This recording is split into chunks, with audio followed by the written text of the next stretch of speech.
Bismillah. Assalamualaikum warahmatullahi wabarakatuh. Alhamdulillahilladzi an'ama 'alaina bi ni'matil imani wal islam. Wassalatu wassalamu ala Rasulillah wa ala alihi wa mawalah. Asyhadu an la ilaha illallah wahdahu la syarikalah wa asyhadu anna Muhammadan abduhu wa rasuluhu la nabiyya ba'dah, amma ba'd. Pertama-tama dan yang paling utama, marilah kita sama-sama ucapkan rasa syukur kita kepada Allah Subhanahu wa Ta'ala, yang mana berkat rahmat serta karunia-Nya kita masih diberikan nikmat iman, nikmat Islam, nikmat sehat jasmani dan rohani, sehingga kita bisa melaksanakan kewajiban kita berpuasa di bulan Ramadan. Alhamdulillah.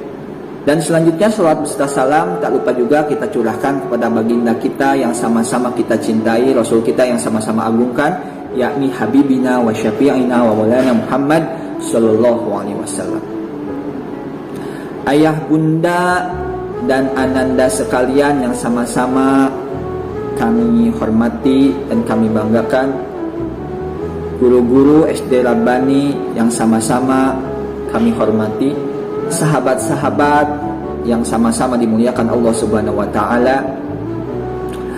Puasa diawali dengan kegiatan sahur dan diakhiri dengan kegiatan berbuka. Lalu apa itu keutamaan dalam berbuka? Apakah hanya menghilangkan lapar saja? Tentu tidak, ya. Ada makna di balik dua kegiatan ini. Kita bahas yang pertama, yakni sahur. Sahur sendiri berasal dari bahasa Arab yang bisa diartikan sebagai kegiatan makan di waktu dini hari. Di Al-Quran sendiri telah dijelaskan, tepatnya di surat Al-Baqarah ayat 187. Kita sama-sama bacakan. A'udzu billahi minasyaitonir rajim. Bismillahirrahmanirrahim. Wa kulu washrabu hatta yatabayyana lakumul khaytul abyadu minal khaytil aswadu minal fajr. Yang artinya, makan dan minumlah hingga jelas bagimu perbedaan antara benang putih dan benang hitam. Benang putih dan benang hitam di sini jelasnya adalah waktu fajar. Nah, maka itulah waktu kegiatan sahur bisa dilakukan. Nah, sunnah Rasulullah Shallallahu Alaihi Wasallam dalam melakukan kegiatan sahur ini adalah mengakhirkan makan sahur, namun tidak terlambat. Artinya di situ ada yang namanya waktu imsyak. Nah, imsyak ini bisa diartikan sebagai menahan. Jadi imsyak ini waktunya 10 menit, beberapa menit sekitar menjelang adzan subuh. Nah, imsak inilah batas akhir kegiatan sahur.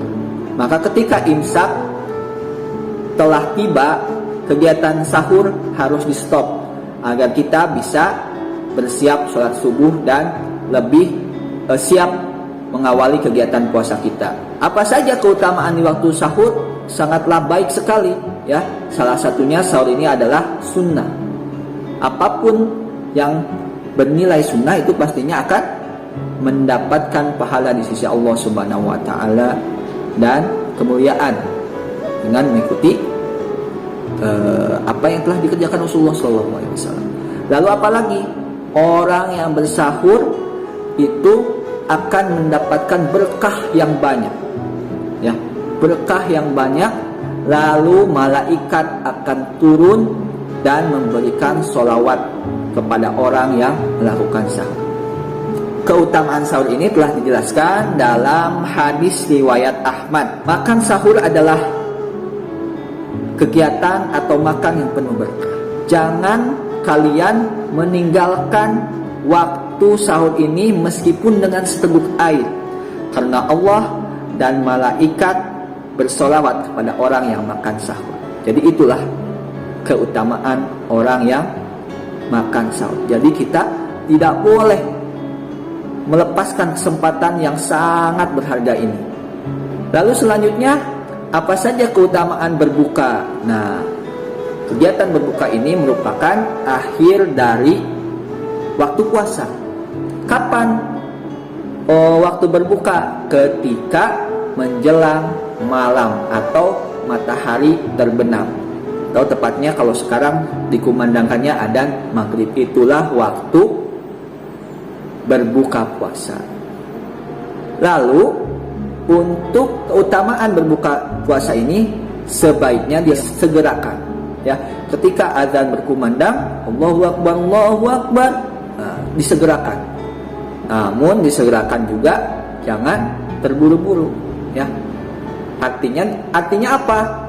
Disegerakan ini kita harus segera membatalkan puasa kita, bukan segera mengobati rasa lapar kita. Itu keliru, ya. Makanya salah satu sunnah dalam berbuka puasa itu dengan memakan buah-buahan, atau Rasulullah sering berbuka dengan kurma. Makanya tidak baiknya ketika berbuka kita tidak langsung makanan yang berat, tapi dengan buah-buahan, ya. Apalagi dengan mengikuti sunnah, yaitu dengan kurma, ya. 1 butir, 3 butir, ya. Itulah sunnahnya seperti itu.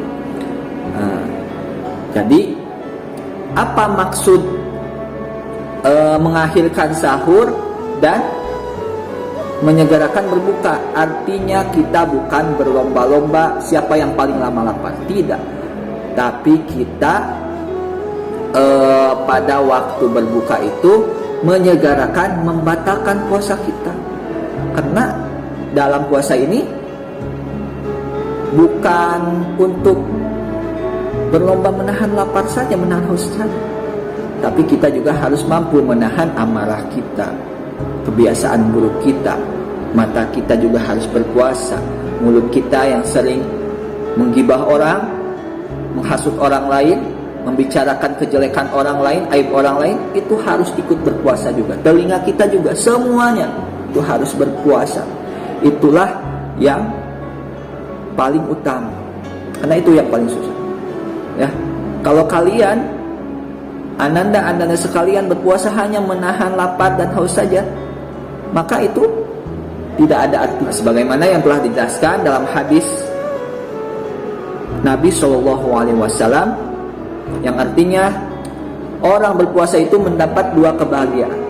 Yang pertama, kebahagiaan ketika menjelang waktu berbuka puasa, dan yang kedua, kebahagiaan dia berhadapan langsung dengan Rabb-Nya, itu dengan Allah Subhanahu wa taala. Itulah kebahagiaan yang sebenar-benarnya. Makanya marilah kita sama-sama maksimalkan puasa kita. Tidak ada yang bolong-bolong. Lakukan sunnah-sunnah Rasulullah, melaksanakan sahur, menyegerakan berbuka puasa, berbanyak amal ibadah lain, sedekah, tilawah, menjaga hafalan, menjaga pandangan, menjaga telinga, menjaga ucapan, agar kita bisa mendapatkan keutamaan dan tidak menyia-nyiakan bulan suci yang belum tentu tahun depan kita akan menemunya lagi. Itu saja yang dapat saya sampaikan. Mohon maaf apabila ada kesalahan. Subhanakallahumma wa bihamdika asyhadu an la ilaha illa anta astaghfiruka wa atubu ilaik. Billahi taufiq wa hidayah. Assalamualaikum warahmatullahi wabarakatuh.